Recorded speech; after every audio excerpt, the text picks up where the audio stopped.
সালাম দিলেন, ভিতরে থেকে কোনো আওয়াজ আসলো না। আওয়াজ না আসার কারণে সাহাবীরা কিছু সমালোচনা করে দিল।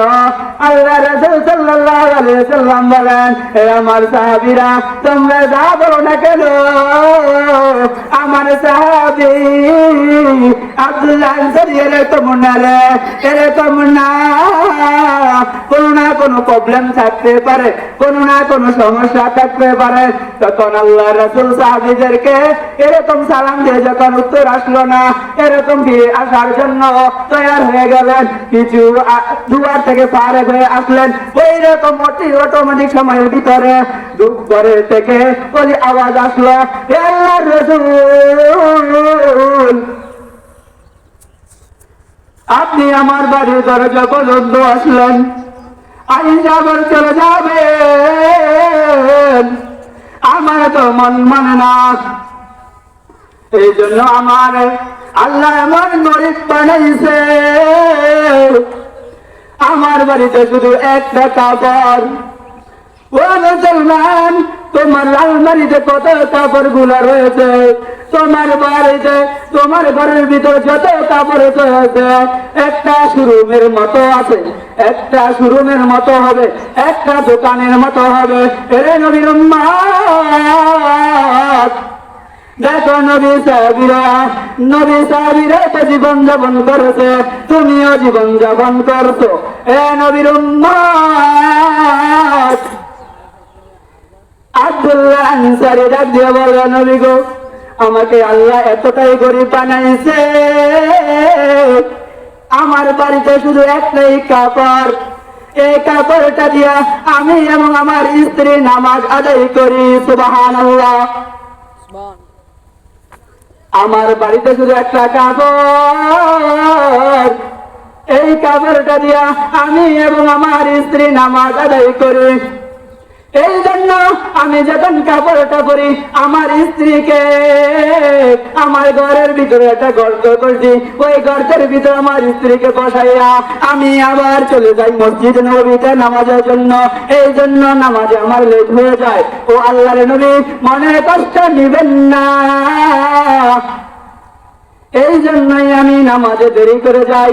আমি যখন আবার সবার শেষে যাই, আবার সবার আগে কেন চলে আসি, আমি যেন দেখি সূর্য যেন আবার উদয় না হয়, সূর্য উদয় হইতে না হতে যেন আমি বাসায় চলে যাই। বাসায় চলে আমার কাপড়টা যখন আমার স্ত্রীকে দেই, স্ত্রী আবার নামাজ আদায় করিয়া, আমি আবার নামাজ আদায়, আমার স্ত্রী নামাজ আদায় করে আমি ওই সময় ঘরতে বসিয়া যাই। এই জন্য আমি মসজিদে আমি সবার শেষে যাই এবং সবার আগে চলে আসি। আল্লাহর নবী সাহাবী এরকম জীবন যাপন করছে রে, হে নবীর উম্মত। আল্লাহর নবী সাহাবী এরকম জীবন যাপন করেছে।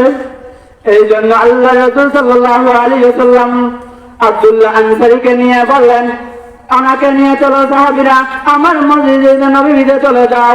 ওনাকে নিয়ে যখন মসজিদে নববীর দিকে রওনা হয়ে গেলেন, আল্লাহ রাসূল সাল্লাল্লাহু আলাইহি ওয়াসাল্লাম বলেন, মদিনাবাসীদেরকে বলে দিলেন, এ মদিনাবাসীরা, তোমরা দানের হাত বাড়িয়ে দাও। তোমরা যদি জান্নাতি লোক দেখতে চাও, মদিনাবাসীদেরকে বলে, তোমরা কি জান্নাতি পুরুষ দেখতে চাও? মদিনাবাসীরা বললেন, ইয়া রাসূলুল্লাহ, ইয়া হাবিবাল্লাহ, আমরা যদি দুনিয়াতে থাকা অবস্থায় যদি জান্নাতি পুরুষ দেখা যায়, তাহলে আমাদের কত কোনো সমস্যা নাই। আল্লাহর নবী সাহাবী আব্দুল্লাহ আনসারী কেমন? আল্লাহর নবী তখন বলতে শুরু করলেন, এই দেখো, আব্দুল্লাহ আনসারী হলো জান্নাতের মেহমান। আল্লাহ রাব্বুল আলামিন তার জন্য জান্নাত ওয়াজিব করে দিয়েছে। সুবহানাল্লাহ। আল্লাহর নবী বললেন, হে মদিনাবাসীরা, তোমরা আমার সাহাবীদের, আমার আব্দুল্লাহ আনসারীর জন্য তোমাদের দানের হাত বাড়িয়ে দাও। কানের হাত বাড়িয়ে দিল, তখন দাঁড়িয়ে করলো। আর সাহাবীরা বলল, আর আমার সাহাবীকে নিয়ে তোমরা বাড়ি পর্যন্ত পৌঁছে দাও, আব্দুল্লাহ আনসারী বাড়ি পর্যন্ত পৌঁছে দাও, আব্দুল্লাহ আনসারী বাড়ি পর্যন্ত পৌঁছে দাও। তখন বললেন, সাহাবীরা বলতে লাগলেন, ইয়া রাসূলুল্লাহ, আমরাই তাদেরকে দিয়ে আসি। বাড়ি পর্যন্ত চলে গেলেন। হঠাৎ করে শুনতে পাইলেন ঘর থেকে দুইটা বাচ্চার আওয়াজ, নাচে কান্নার আওয়াজ। হঠাৎ করে বাচ্চার আওয়াজ শোনা গেল। আল্লাহ রাসূল বললেন, এ সাহাবী, তোমার ঘর থেকে দুইটা বাচ্চার কান্নার আওয়াজ না যায় কি জন্য? সাহাবী বলেন, ইয়া রাসূলুল্লাহ, ইয়া হাবিবাল্লাহ, আমার বাসার লগে দুইটা খেজুর গাছ আছে, ওই দুইটা খেজুর গাছের মালিক আমি নয়, এই দুইটা খেজুর গাছের মালিক হলো এক ইহুদি।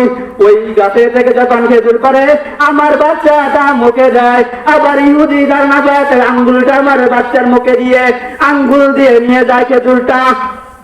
এই পর্যায়ের জন্য আল্লাহ রাব্বুল আলামিন বলছেন, সাহাবী বলতেছেন আল্লাহ রাসূলকে, তাই আল্লাহ রাব্বুল আলামিন বলছেন, না পাক হারাম জিনিস খাইয়া শরীরকে করলে ওই জনের ইবাদত আল্লাহ তাআলা কবুল করে না। এই জন্য আমি তাকে বেঁধে রেখেছি। এই জন্য আল্লাহ তাআলা আমার জন্য আমার উপর কি রাজি খুশি আছে কিনা? আল্লাহ রাসূল সাল্লাল্লাহু আলাইহি ওয়াসাল্লাম ওয়া মা তাওফীক ইল্লা বিল্লাহ।